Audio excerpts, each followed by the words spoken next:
Assalamualaikum warahmatullahi wabarakatuh. Selamat datang di mata kuliah Metodologi Penelitian. Hari ini adalah pertemuan ke-6 kita. Jadi saya yang akan mengampu, saya Hilya. Mungkin teman-teman sudah pernah ya diajar oleh saya sebelumnya. Hari ini saya akan menjelaskan mengenai pengantar atau bagaimana cara menulis bab 1 dan bab 2. Jadi introduction dan tinjauan pustaka ya.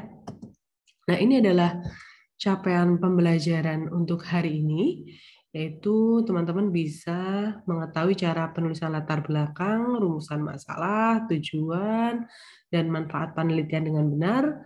Dan teman-teman bisa tahu bedanya asumsi dan batasan, teman-teman tahu cara penulisan dan penyusunan tinjauan pustaka dengan benar, dan juga bisa menulisnya. Ya. Nah, ini adalah outline kita satu semester dan ini adalah pertemuan ke-6 kita, yaitu penyusunan bab 1 dan bab 2. Sebelumnya teman-teman sudah belajar tentang pengantar riset, identifikasi masalah, literatur review, dan paraphrasing gitu ya. Dan nanti akan ketemu lagi dengan saya setelah UTS gitu ya, dengan materi metodologi penelitian kualitatif dan presentasi di akhir mata kuliah ini. Ini adalah referensi yang saya gunakan. Teman-teman bisa baca buku ini untuk bagaimana cara menulis ya, bab 1, bab 2, bab 3, bab 4. Karena ujung dari kuliah ini adalah teman-teman bisa mengumpulkan proposal penelitian teman-teman. Nah, sebelum kita mulai, sudah belum ngerjain skripsi hari ini? Saya harap udah ya. Karena mungkin buat anak-anak semester terakhir, skripsi itu kayak momok gitu ya, momok yang bikin nggak enak tidur, nggak enak makan gitu ya, tapi semoga nggak terjadi sama teman-teman. Nah, dan skripsi ini nggak kayak Squid Game, teman-teman. Mungkin teman-teman yang nonton di Netflix ini ya, Squid Game, kayak yang mana setiap orang saling berebut untuk menjadi nomor 1 biar mendapatkan hadiah gitu ya, hadiah sejumlah uang. Nah, teman-teman nggak lagi game, lagi bertarung seperti itu. Teman-teman ya bertarung dengan diri sendiri, dengan kemalasan, dengan kebingungan teman-teman sendiri gitu ya, tapi bukan sedang bertarung dengan teman lainnya. Jadi jangan sampai, wah temanku udah sampai ambil data nih, kok aku masih suruh ulangin tinjauan pustaka nih sama dosen gitu kan. Ya jangan gitu, karena kita tidak sedang berlomba ya. Dan teman-teman cuma berlomba dengan diri sendiri, bagaimana mengatasi kemalasan, bagaimana mengatasi kebingungan dan lain sebagainya. Nah, udah pada dapat tema skripsi ya. Kemarin kan di pertemuan 1-2, teman-teman diminta untuk mencari topik gitu ya. Dan saya yakin teman-teman sudah berkonsultasi juga dengan dosennya tentang topik yang akan diselesaikan untuk skripsinya nanti. Nah, apa sudah pada membaca buku panduan akademik? Semoga sudah ya, karena di buku panduan akademik ini teman-teman bisa melihat bagaimana cara menulis skripsi ya, baik bab 1, bab 2, bab 3, bab 4, bab 5, bab 6, dan bagaimana cara menulis daftar pustaka dengan benar. Karena banyak terjadi kesalahan ya, kesalahan yang terjadi ketika penulisan skripsi ada banyak. Salah satunya adalah mahasiswa nggak bisa memberikan data yang benar untuk justifikasi.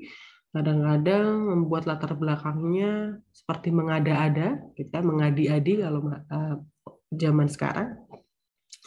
Mengasumsikan pembaca memiliki knowledge yang sama, jadi teman-teman lupa untuk mendefinisikan sesuatu. Misal teman-teman mendefinisikan tentang kepercayaan.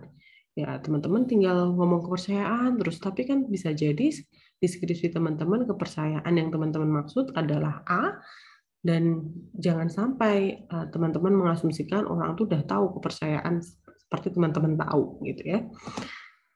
Tujuan dan kesimpulan nggak nyambung. Biasanya tujuan dan kesimpulan ini memiliki sinkronisasi. Maksudnya jika tujuannya mengetahui perilaku manusia, ya kesimpulannya ya perilaku manusianya kayak apa gitu ya.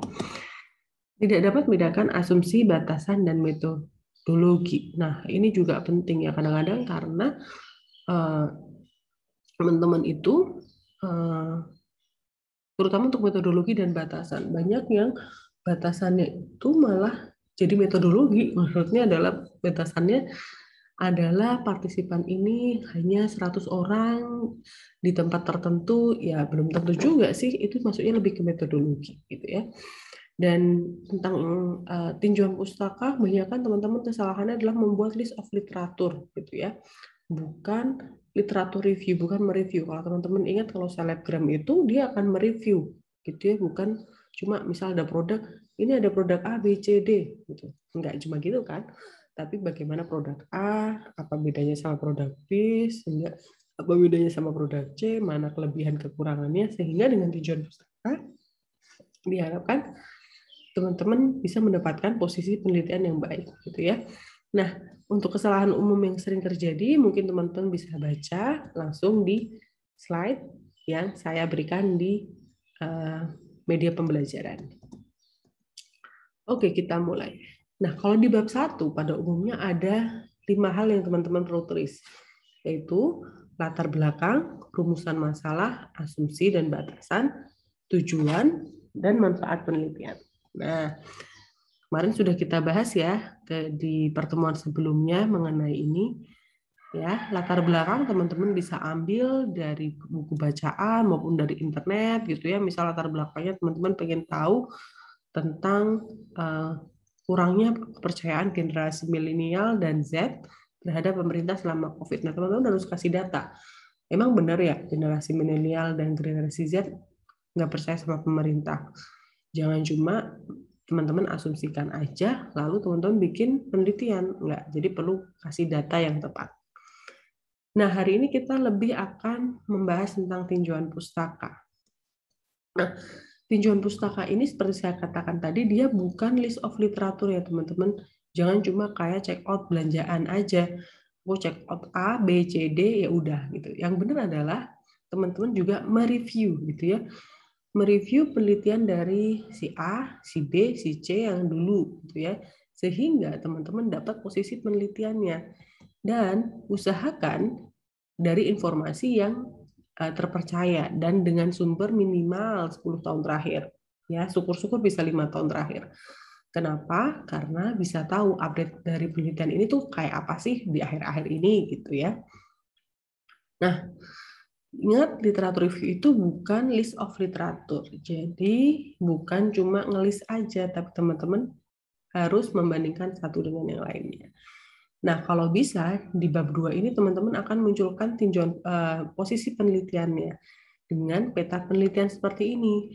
Misal teman-teman mau meneliti tentang framework gitu ya, framework tertentu di negara maju dan negara berkembang. Ternyata di negara berkembang khususnya di Indonesia, framework TAM TPP 6 itu belum pernah dilakukan atau dikerjakan secara bersamaan. Nah, kenapa? Tapi perlu ditambahkan lagi, kenapa sih ketiga ini harus dilakukan secara bersamaan.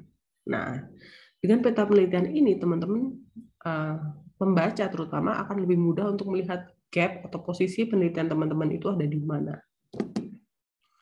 Nah, untuk refleksinya teman-teman bisa tulis ya di elok, di komen gitu ya, di komen di elok apa beda tinjauan pustaka dan landasan teori di wiki ya, dikerjakan secara kelompok.